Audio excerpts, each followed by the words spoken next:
Johnny Fontana, Real World NF Scorpio, back with another video. Mr. Latham, shortly after that, presented to me the opportunity to participate in and be a very small part of the human spirit. And here they come. They're 17 years old, 16, they're 18, they're 22, they're 25, but they come in with that beautiful part of themselves, more exposed than I think that they would like, more exposed than they would admit. Because I look at them and I see these athletes, but inside they have goals, they have dreams, and they have fears. And I don't know why that's so compelling, and I think I'm taken by that, and I'm drawn to that, because I have dreams and I have fears. I've arrived at my destination, so it allows me to go ahead and be a little bit more at peace with what I'm doing. I still have my course and my lectures that I have to attend throughout the day, but still going to be pushing on with the videos, right? And so I had my first lecture today, and that prompted me to make this video. Obviously, you know, it's 2019, so I'll be making a couple fitness videos, being that it's the first few weeks of the year, right? And everyone's pressed for fitness and attaining certain goals, right? But I wanted to touch on a topic that I don't think anyone on YouTube, it might be the first, right? And I sincerely believe this, all right? I believe that INFJs, or at least introverted or intuitive feelers, okay, NFs, make the best, or at least make for great, if not the best type of personal trainers, right? Yeah, I'm putting great stake on that statement right there, that NFs in general make for great, if not the best, personal trainers. That question, you went straight to my heart.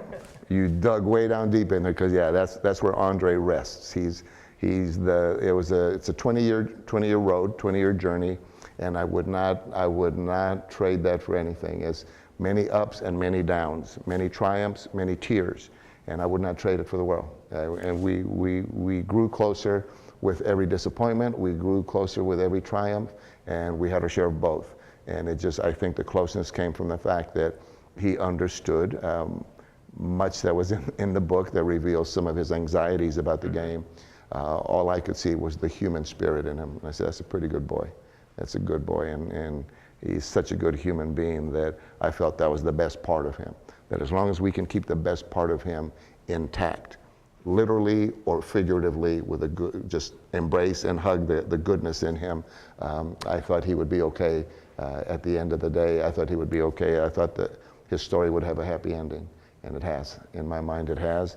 And I didn't do anything specific to help him other than be there with him and be there for him. I wish I was a smarter man. I wish I was a more capable man to do more things to have made his road easier. I'm not sure that I was able to do any of that. But as long as I was by his side and at his side when he faced the most difficult moments, then I feel that I did what I was supposed to do. Why? And obviously this is based on my experiences as a personal trainer. Remember, right? You got to connect the dots, right? You see, when I first got into training, the reason why I got into training is because, number one, it's something that I was familiar with, right? Being in the military, fitness is key, all right? So it was always there for me, right? Working out, and it was sort of like drilled into us, right? That you need to ensure that you're maintaining your weight, height standards in order to maintain proper fit and uniform, and also be able to be fit and ready to fight, right? Come game time. So when the economy took a turn and I had to sort of reinvent myself, I decided, hey, you know what? I know a little fitness. I've been training others while I was in the military. Let me get ahead and become a personal trainer. So I went for that nine-week course. So obviously, I wasn't so good in terms of like really understanding like just from a medical perspective, in terms of understanding where the internal organs flowed, the blood and all that stuff. Like I'm not really good at that. I think that's more sensory types, especially those who are like mechanics or those who understand diagrams and can understand what goes with what. For me, I'm not really good with that. Me, I'm more like hands-on. I have to see how everything works, and then from there I'm like, oh, okay, now I see it, right? I need the big picture, see how everything works and connects, and then I can say, okay. But and I think this is what someone who like me, who's like a hybrid, okay, in a sense that because I've been exposed to so much, I can now start connecting a lot of the dots from which I gathered in my previous experiences. So when I started working as a personal trainer, it at first it didn't really hit me because I was confused. I was like, and I wasn't as good as everyone else, right? I was sort of like, and again, for me, it takes me a long time to sort of like, as opposed to the other folks who they really get into it really quickly. They're more extroverted, more outgoing, sensor types. They can really get in, But for me, it takes me a while because I need to sit back and really see what's going on, start connecting the dots. And that's one of my downfalls, right? It's not something that I can really work on because that's just not how I process stuff. It takes me a while, okay? But after now, I've been exposed to certain things. I'm seeing these relationships between personal trainers and how they operate with different types of individuals and their clients. And doing more research, right? Research that is going to help me, better connect the dots and better understand, the process. I eventually became better than most of my counterparts because it's not necessarily personal training in terms of being a bodybuilder, right? Or like, knowing, how to build extreme muscles and drop extreme weight. That plays a role as well. Obviously, once you get into the basics and you start to refine your knowledge and you become educated in the world of fitness and health, you now start to apply specifics, right?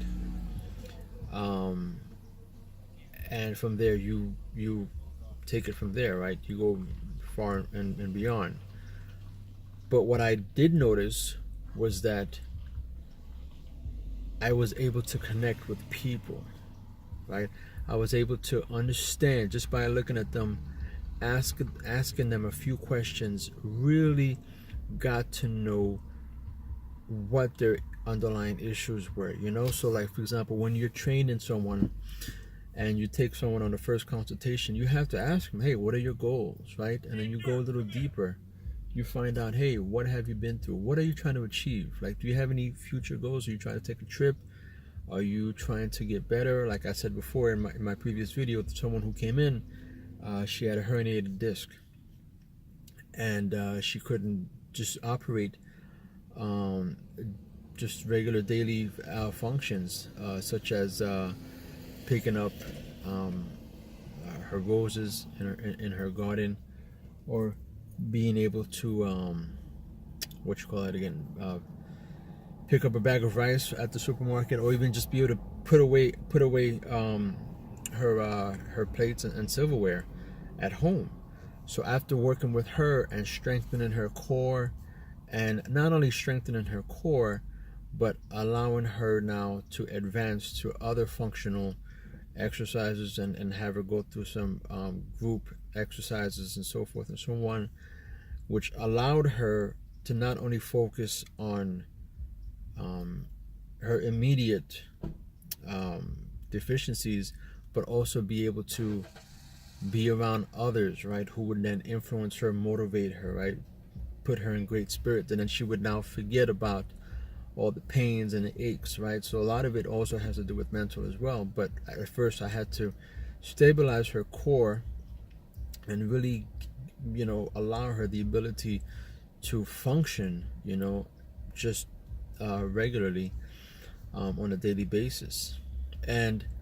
But how I did that was I really got to her. I really understood her pain. I was able to connect with her on a multitude of levels, even to the point where, most of my clients would give me Christmas gifts because we had that real deep connection, because I knew them. I really got to know them, and I was patient with them.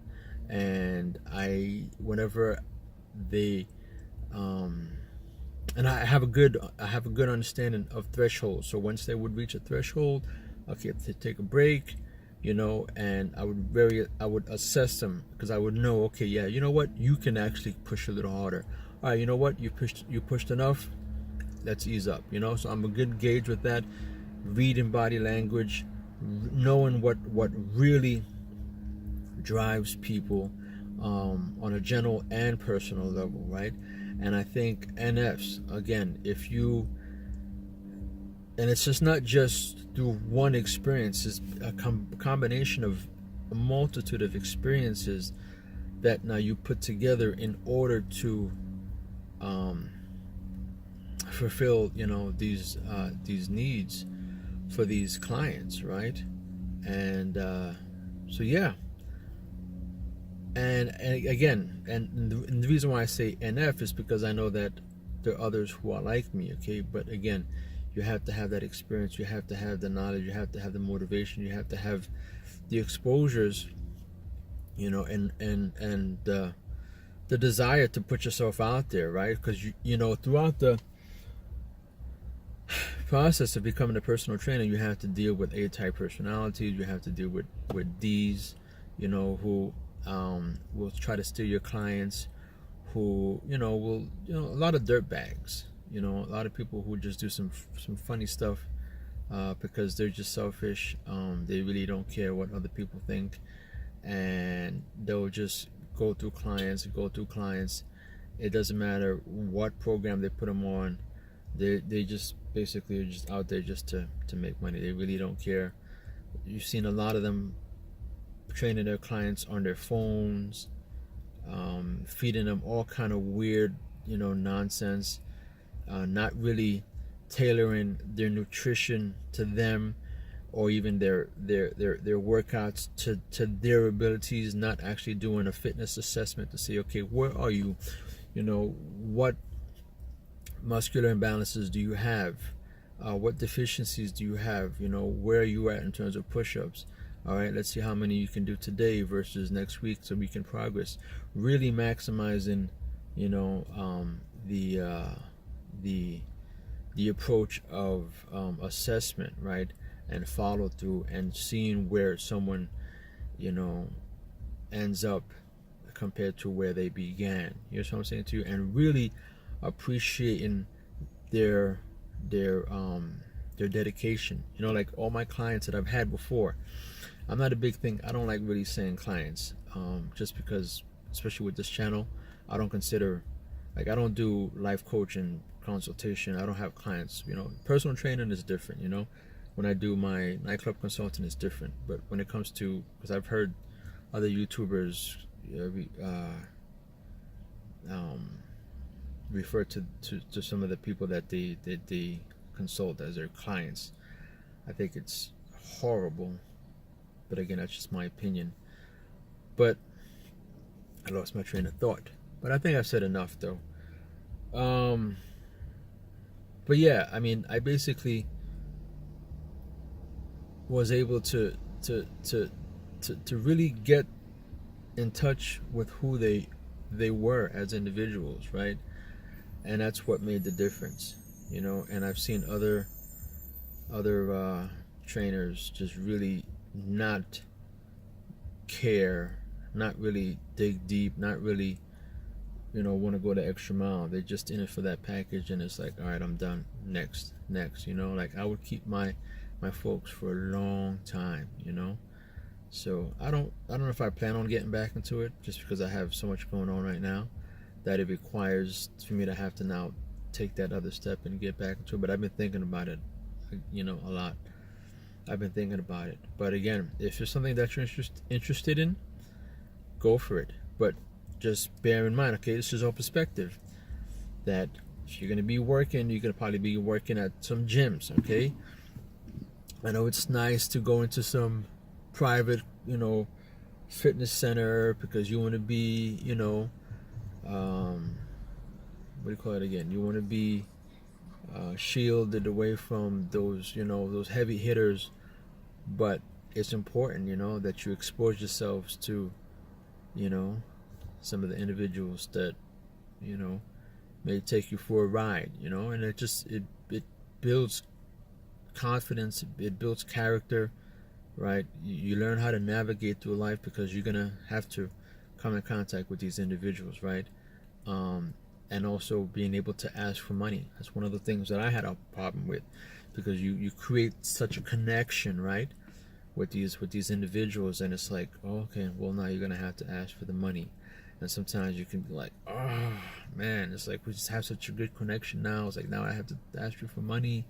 It's one of those things where you learn, like, by working with some of these hardcore agents, they sort of build that up in you, and just like, all right, you know what, I need to get mine. But anyway, this video went on for too long, so Johnny Fontana, Real World NS Scorpio, we out.